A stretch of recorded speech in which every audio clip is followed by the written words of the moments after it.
Olá, pessoal! Sejam todos muito bem-vindos a mais uma aula de teologia.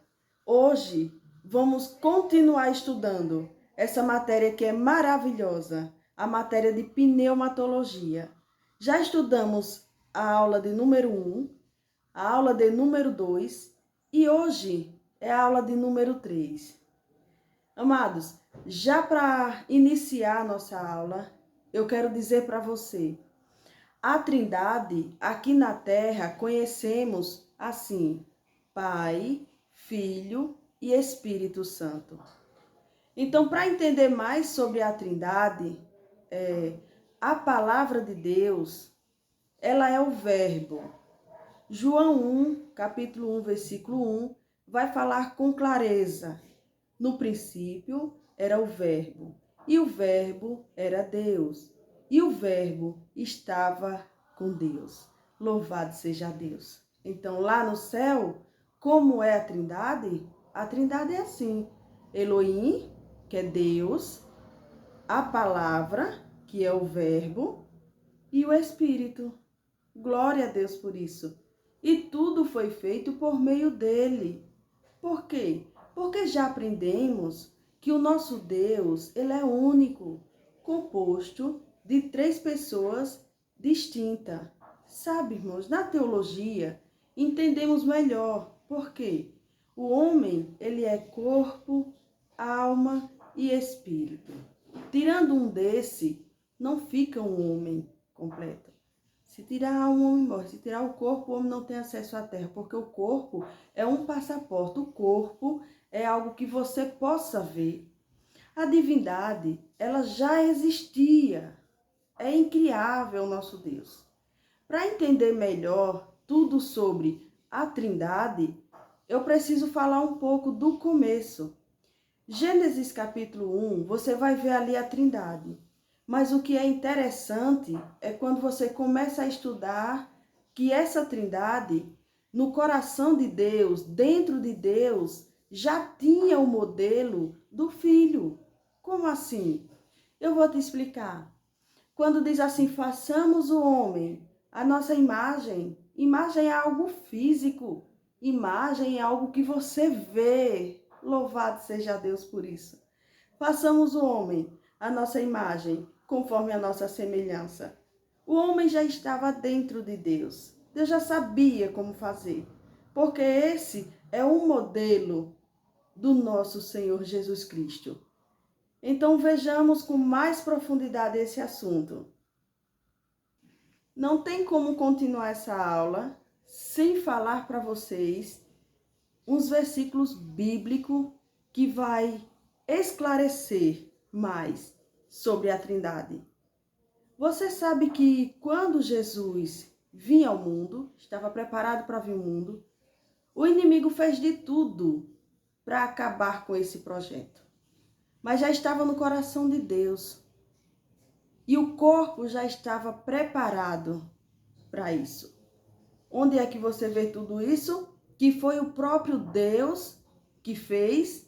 Primeiro a gente vai ver lá em Salmos, capítulo 22, versículo 9, que fala assim, o verso 9. Mas tu és o que me tiraste do ventre. Tu és o que me tiraste do ventre. Quando você chega lá no Evangelho segundo escreveu João, capítulo 1, você vai ver, a partir do versículo 20 até o 40, você vai ver tudo isso. Onde a obra do Espírito Santo veio sobre a vida de Maria, foi algo divino, não teve participação humana, e ali o corpo é formado. Agora, a divindade que já existia lá no Pai passa a ter um corpo. Esse corpo é também um tabernáculo. Esse corpo agora é da divindade. O próprio Deus fez um corpo para ele mesmo, para poder habitar no nosso meio. Louvado seja Deus.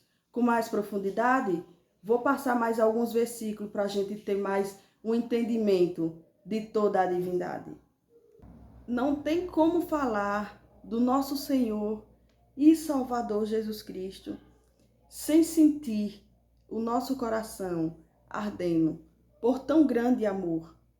Enquanto o homem aqui na terra fica querendo ser um Deus, o nosso Deus se faz homem para estar no meio do ser humano. Através de Jesus Cristo, ele nos mostrar o caminho de volta para o Pai. Hebreus capítulo 1, o versículo 2 e 3. O 3 diz assim: o qual, sendo o resplendor da sua glória, a expressa imagem da sua pessoa. Veja a imagem da sua pessoa. Com mais profundidade ainda, Colossenses capítulo 2, versículo 9. Porque nele habita corporalmente toda a plenitude. Porque nele habita corporeamente toda a plenitude. Louvado seja Deus, o nosso Deus. Ele veio para nos unir de volta. Jesus Cristo de Nazaré agora nos une para o Pai. Para fechar e continuar no nosso assunto teológico, Colossenses capítulo 1, versículo 15, o qual é a imagem do Deus invisível, o primogênito de toda a criação.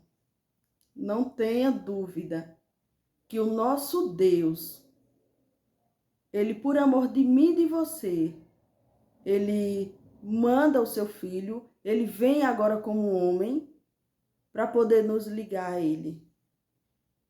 E aqui a Bíblia diz que o corpo é a imagem do Deus invisível. Agora, o nosso Deus, composto de três pessoas distintas, que já existia na eternidade, ele passou a habitar aqui no meio do homem, no meio dos homens, fez milagres, mostrou o caminho, pagou o preço para hoje termos direito a ser chamado de filho e estar com o nosso Deus Todo-Poderoso. Terminando isso aqui, como estamos estudando com profundidade teologia, e a matéria de hoje é a matéria que foca sobre a Trindade, já entendemos que o nosso Deus é único em essência, composto de três pessoas distintas. Vamos à nossa aula. A Santa Trindade. Portanto, ide, ensinai a todas as nações, batizando-as em nome do Pai, do Filho e do Espírito Santo.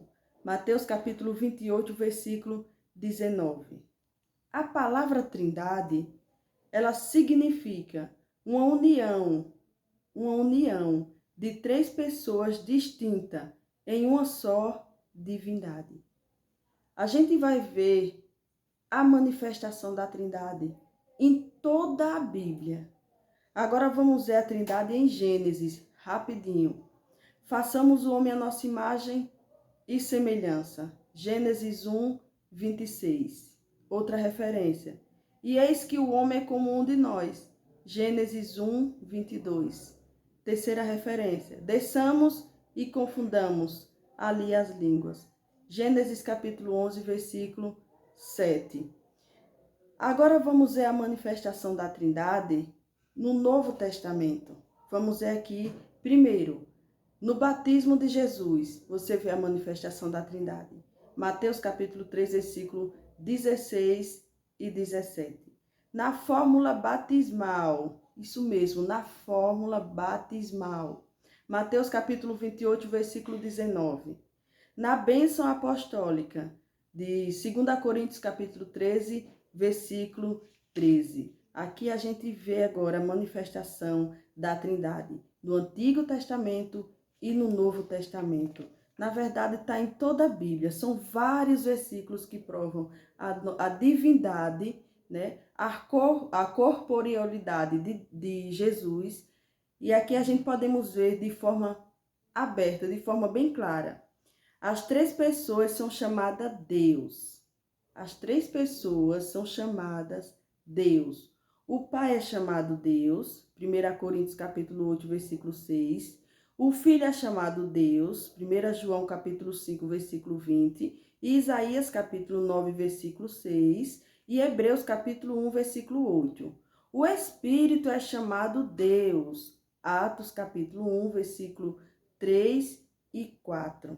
Então, aqui estamos vendo mais sobre a Trindade. Irmãos, a Trindade é em harmonia. Vejamos aqui a Trindade em harmonia. Primeiro, o Pai recomenda o Filho, está lá em Lucas capítulo 9, versículo 35. O Filho recomenda o Espírito Santo, Apocalipse capítulo 2, versículo 11. O Espírito Santo testifica do Filho, João capítulo 15, versículo 26. Tudo isso, irmãos, para a gente entender mais sobre a Trindade. Porque já tinha falado e vou repetir. Daqui existem muitos que tiram e sai a heresia. Por quê? Porque eles não acreditam na Trindade. Não acreditam em Jesus Cristo como nosso Deus, que estava aqui entre nós. Eles não acreditam, eles negam. Então, por isso que precisamos ter cuidado com esse nome, Trindade. É Trindade de pessoa e não de deuses. Outros ensinam que são 3 deuses. E aqui aprendemos na Bíblia, biblicamente, que esse Deus composto de 3 pessoas distintas, foi ele mesmo que disse: façamos um corpo para a divindade. Então, esse corpo aqui é da divindade. Esse corpo é Deus, o Espírito é Deus, porque é a divindade, composto de 3 pessoas distintas. Já entendendo essa parte, agora vamos entender sobre os dons espirituais. Isso aqui é muito interessante, irmãos. Precisamos ficar atento sobre os dons espirituais. Existe muita gente usando aí de qualquer jeito, mas hoje, biblicamente, você vai aprender quais são os dons espirituais e vai aprender também como discernir quando for divino, porque existem fontes. Tudo isso vamos aprender na aula de hoje. Bom, e classificamos assim, para melhor entendimento. A classificação dos dons espirituais. Eu vou dividir em 3, que são eles: os dons de revelação, a primeira classe, 3. A segunda classe, dons de poder, são 3. A terceira classe, dons de elocução, que são 3. O dom é um só, o amor. E agora, dentro desse dom, você vai ver que existe esses 9. O dom é um só. Veja só, é um dom só, representado por uma laranja. Você viu uma laranja? Mas quando abre ela, tem mais dentro. É assim o dom.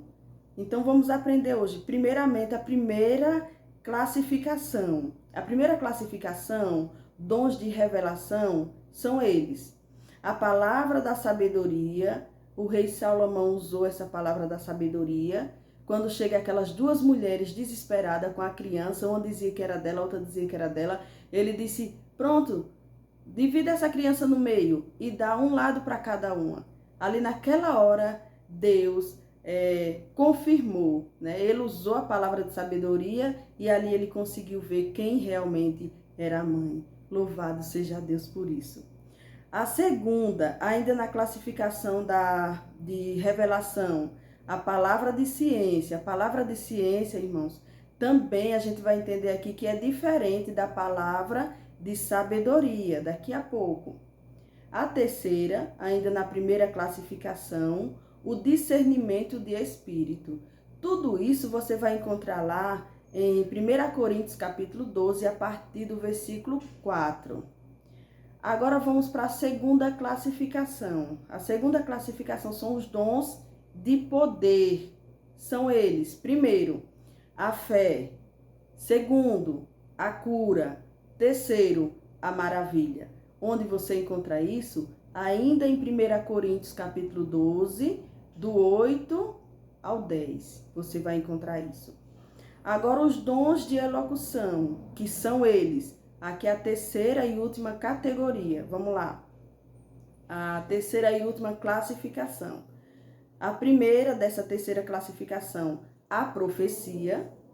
Segunda, a variedade de línguas.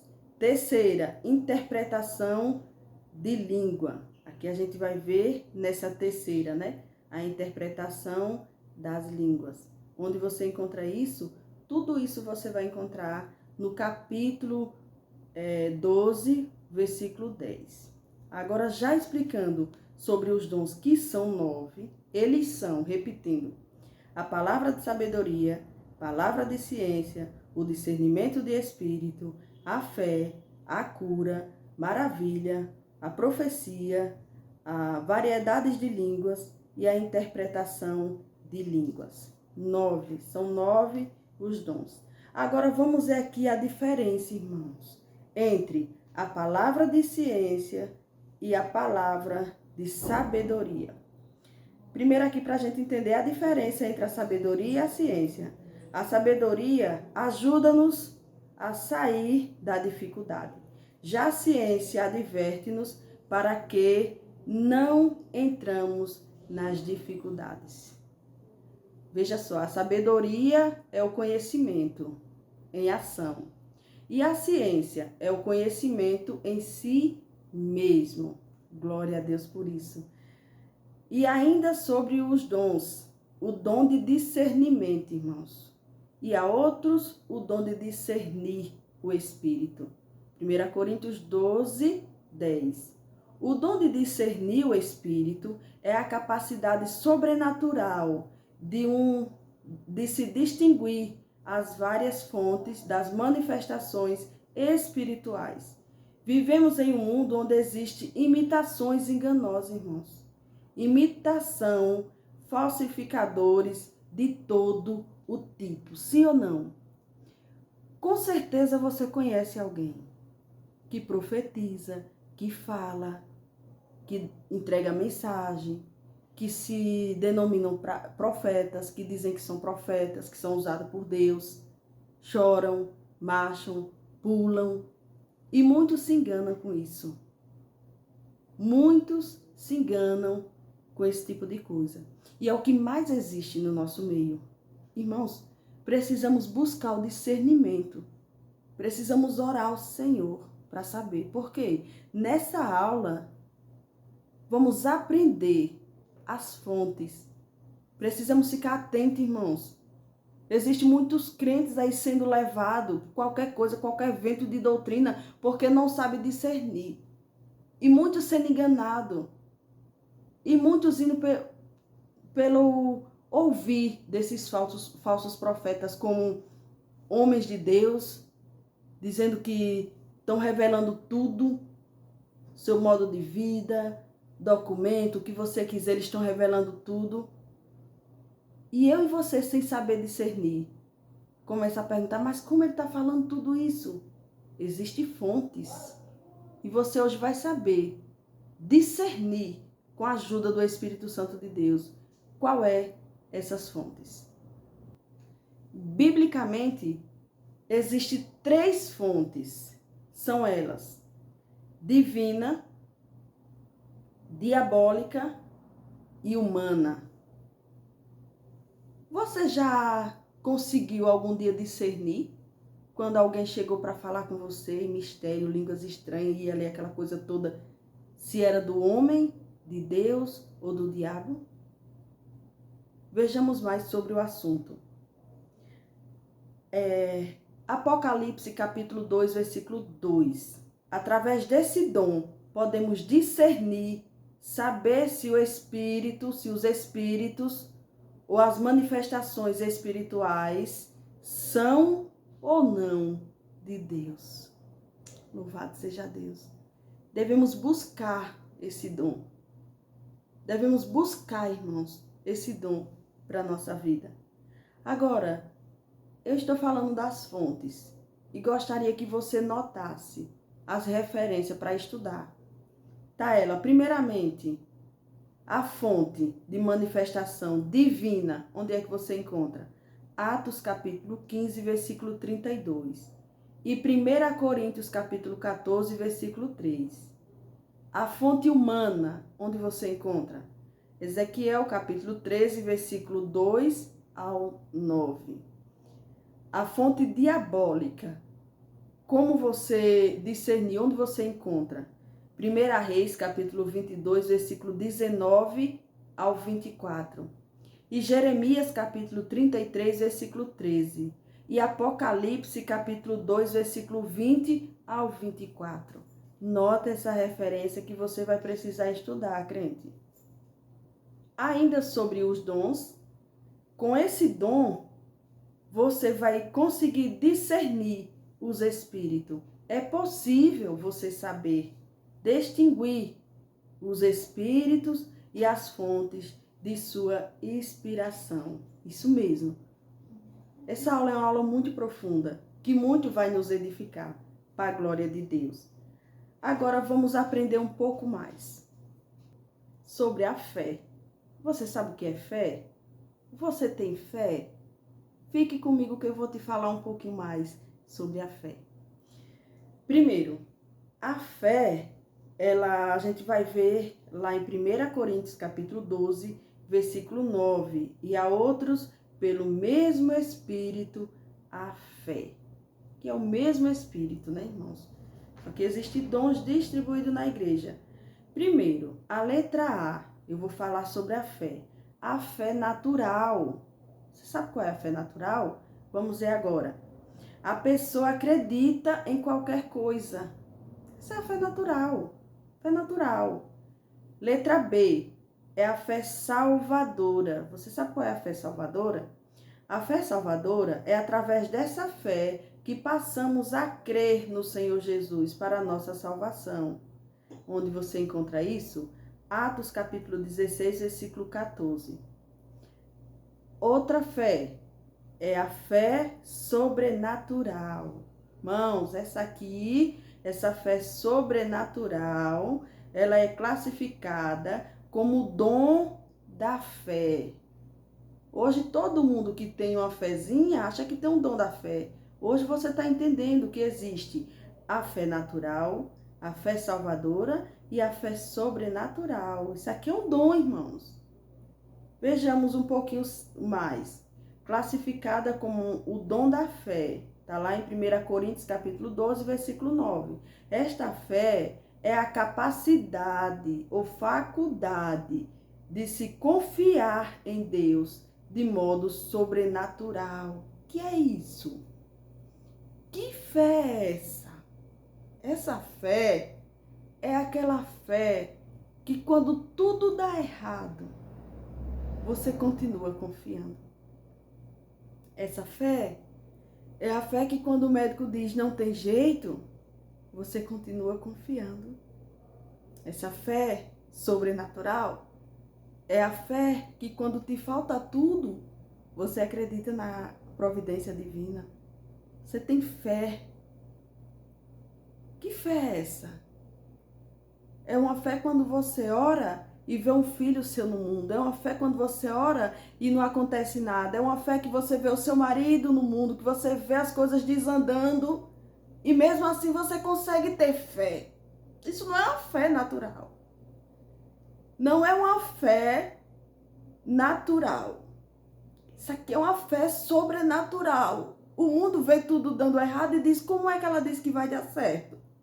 O mundo vê as coisas indo para trás e você ali firme, dizendo, eu tenho fé. Essa fé é uma fé sobrenatural. Não é qualquer ser humano, não é qualquer pessoa que chega e diz, eu tenho fé, e na mesma hora, quando vem a onda, quando vem as dificuldades, joga tudo por alto e volta para a estaca zero.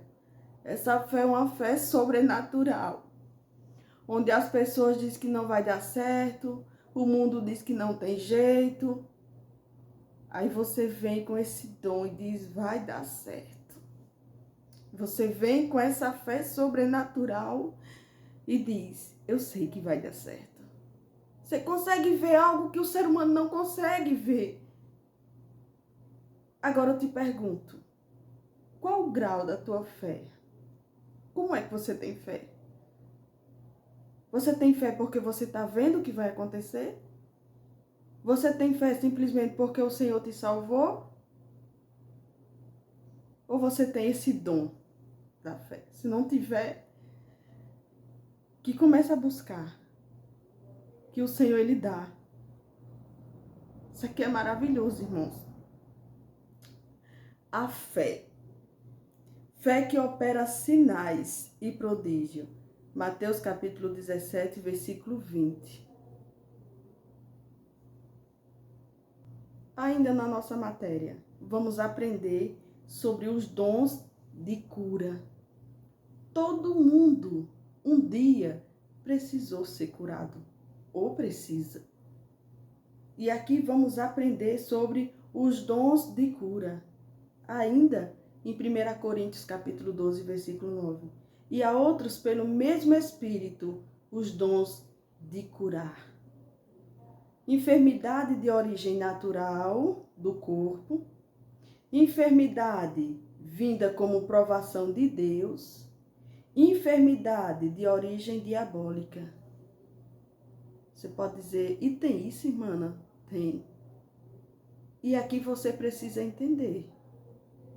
Primeiramente, existe aquela enfermidade de ordem natural, irmãos.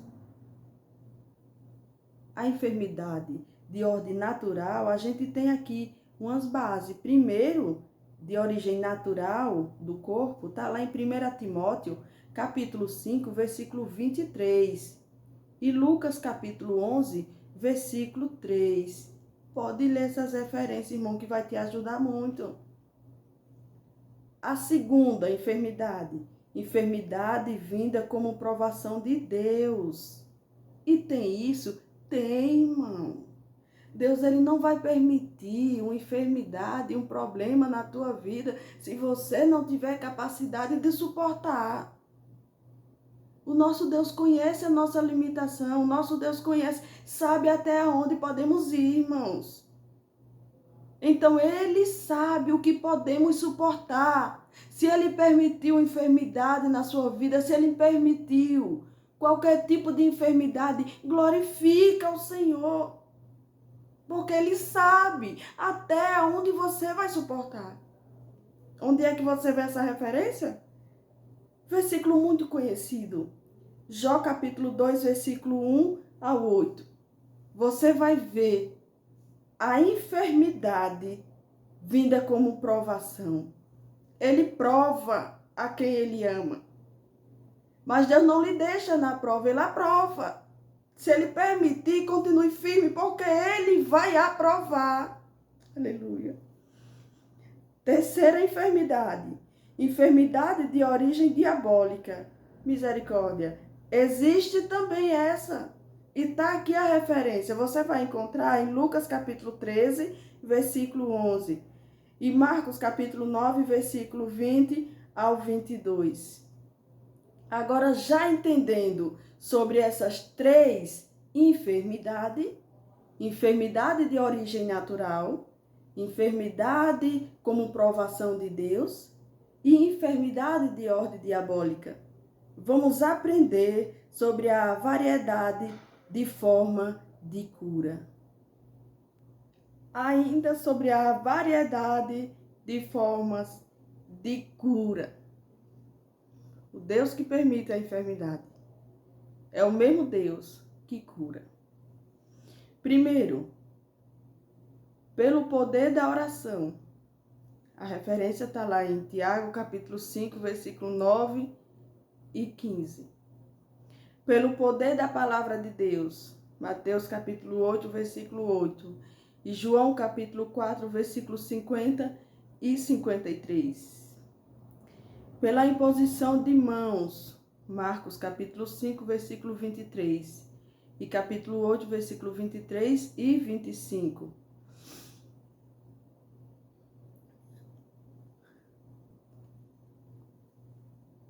Esse dom, ele deve estar ativo nas igrejas. Esse dom, ele deve estar ativo nas igrejas para curar toda sorte de enfermidades. Vários homens de Deus exerceram esses dons, Exemplo, primeiro, Estevão, Atos capítulo 6, versículo 8. Segundo, Pedro, Atos capítulo 4, versículos 6 e 7. Terceiro, Filipe, Atos capítulo 8, versículo 7. Quarto, Paulo, Atos capítulo 14, versículo 8 ao 10. Já encerrando sobre cura, vamos agora ver o dom de maravilhas. Você sabe o que é dons de maravilhas? Fique comigo que você vai aprender.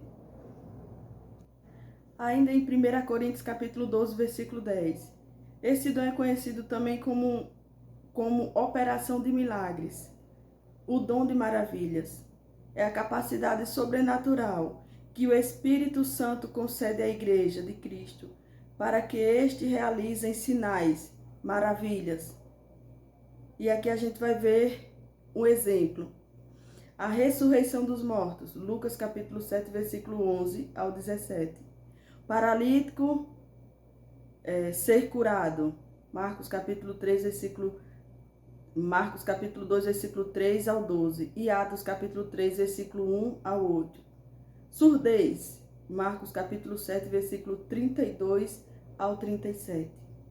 Cegueira, Marcos capítulo 8, versículo 22 ao 26. E João capítulo 9, versículo 1 ao 41.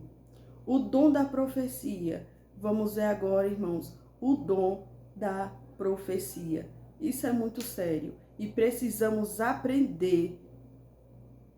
E antes de falar sobre os dons de profecia, eu já quero lembrar vocês que falamos sobre as fontes. Vou repetir para ficar claro. São elas: divina, humana e diabólica. Também já deixei as referências. Você pode ver e notar para estudar. O que é o dom de profecia? Você sabe o que é profecia? Você sabe o que é revelação? Irmãos, uma profecia. O que é a profecia? Vejamos. É a capacidade sobrenatural de se transmitir a mensagem do coração de Deus aos homens. Uma profecia é algo muito profundo. Irmãos, saímos por aí atrás de qualquer coisa, alguém para falar alguma coisa para amaciar o nosso ego. Na profecia tem isso também? Tem. Tem de nos alegrar, tem de nos animar. Mas o que é a profecia? A profecia é transmitir a mensagem do coração de Deus. Não é a mensagem que está no coração do homem. Não é a mensagem de ordem diabólica, é a mensagem que está no coração de Deus. Para poder entender um pouquinho mais, a gente vai ver lá em 1 Coríntios, capítulo 14, versículo 30, e 2 de Pedro, capítulo 1, versículo 29. Agora vamos ver qual é a finalidade da profecia. Para que a profecia? Afinal, todo mundo vai atrás de uma profecia. Mas para quê? Biblicamente, a profecia de Deus tem 3 finalidades para a igreja do Senhor Jesus, que são: primeiro, edificar. A profecia, ela tem essa finalidade, edificar a igreja do Senhor. Segundo, exortar. Isso mesmo, a profecia, ela vem para exortar.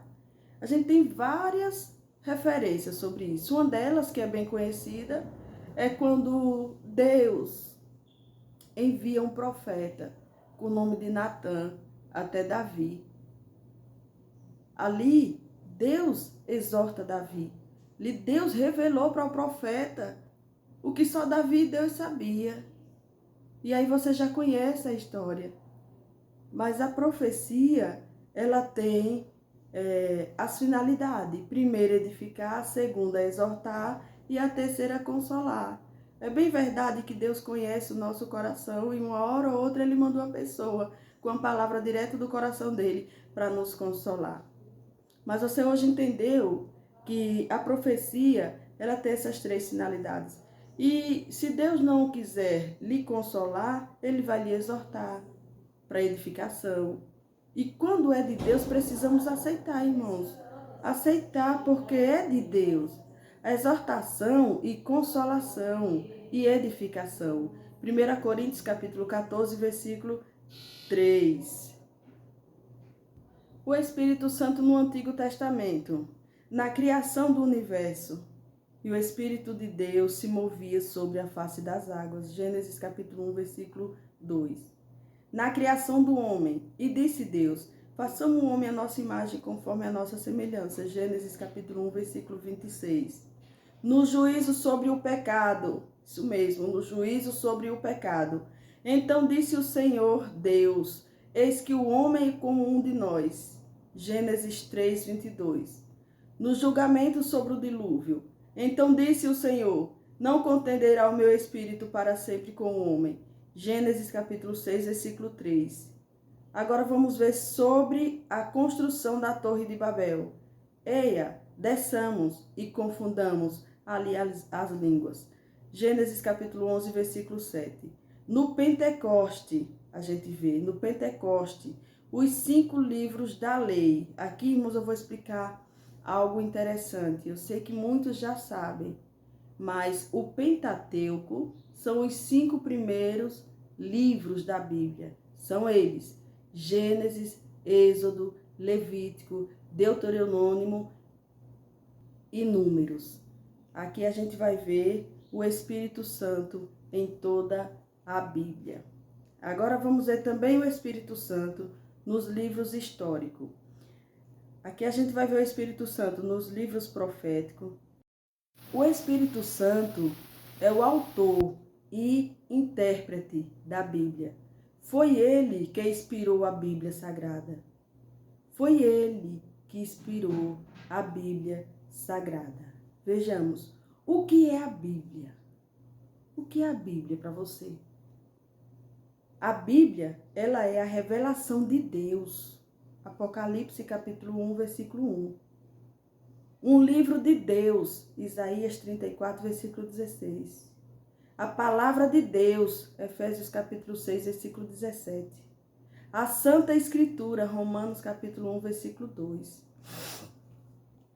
A Bíblia contém 2 testamentos, Antigo Testamento e Novo Testamento.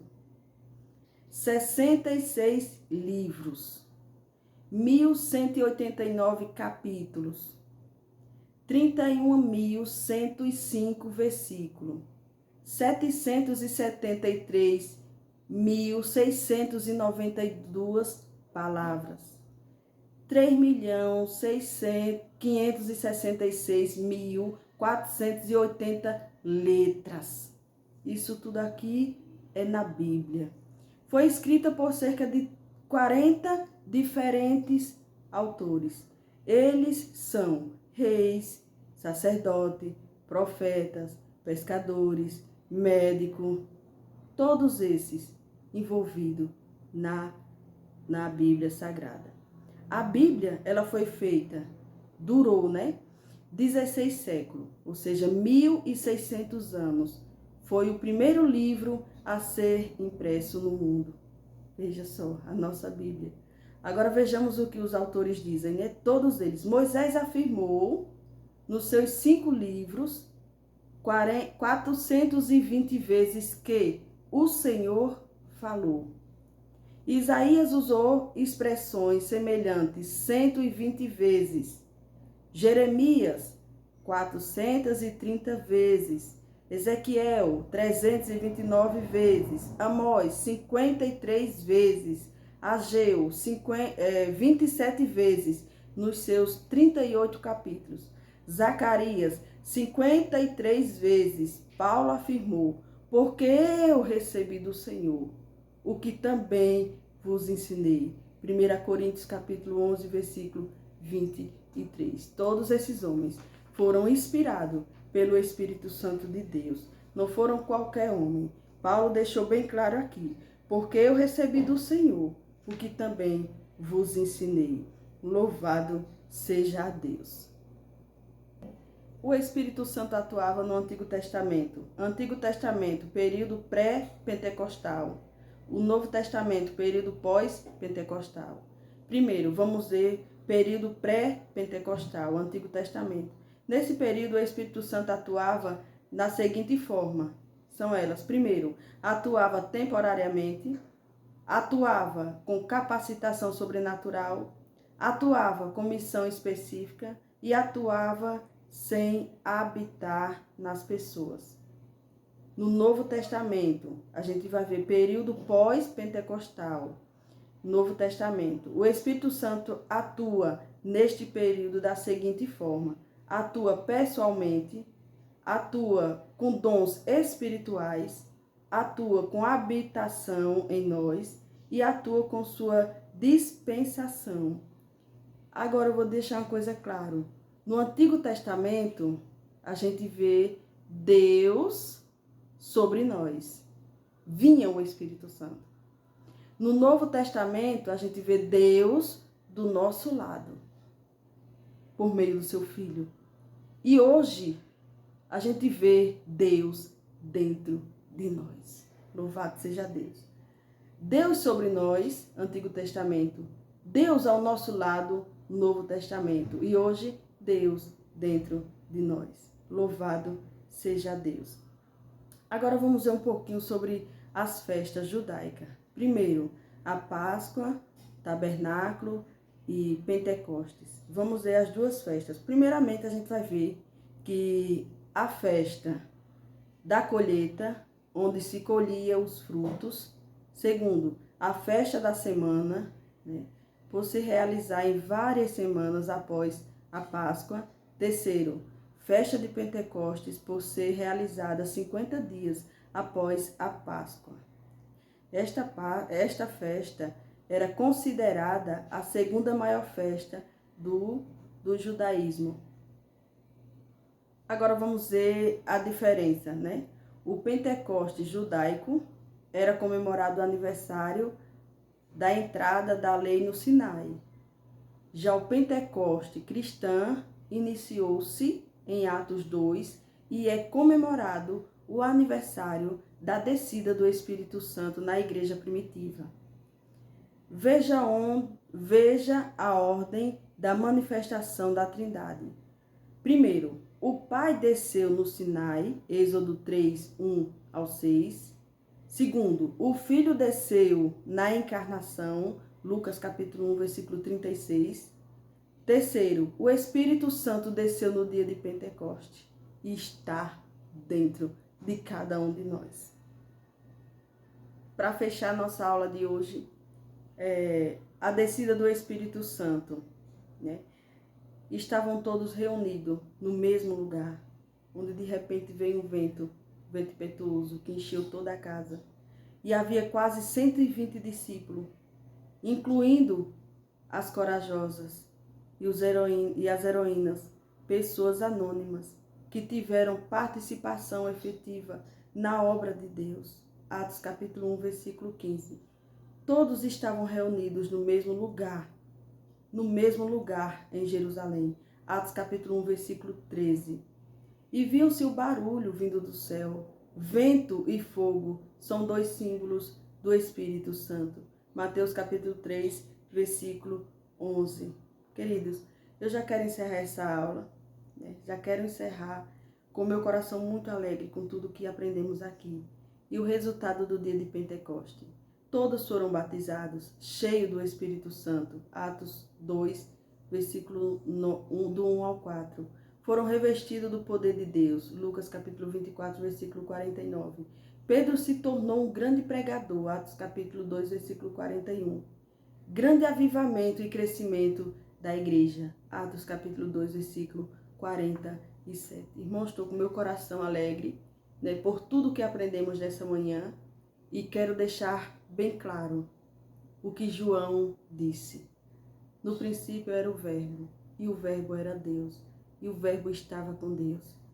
Que não tenhamos dúvida, irmãos, sobre o nosso Deus, sobre a encarnação de Jesus, que podemos, cada dia que passa, aprender mais. Aula que vem, vamos aprender sobre o Espírito Santo na convenção do pecador. Aula de número 4. Será a última aula da matéria de pneumatologia. Você é o nosso convidado, irmãos, para estudarmos de forma profunda. Aqui você vai aprender a discernir quando a profecia é de Deus e quando é do diabo. Você não pode perder a aula de número 4. Também eu lhe indico, super indico, irmãos, os nossos livros. Esse aqui é o livro de pneumatologia, a terceira matéria de teologia. Estamos estudando teologia de forma profunda, com direito a credencial, certificado, mas são 20 matérias. Estamos na terceira matéria. Ainda tem muita coisa boa. Você que ainda não faz parte do nosso grupo, junte-se. Entra no grupo, vem fazer parte, vem aprender mais do Senhor, para poder fazer o que o nosso Senhor Jesus Cristo nos orientou. Crescer na graça e no conhecimento de nosso Senhor e Salvador Jesus Cristo. Fiquem na paz, em nome de Jesus.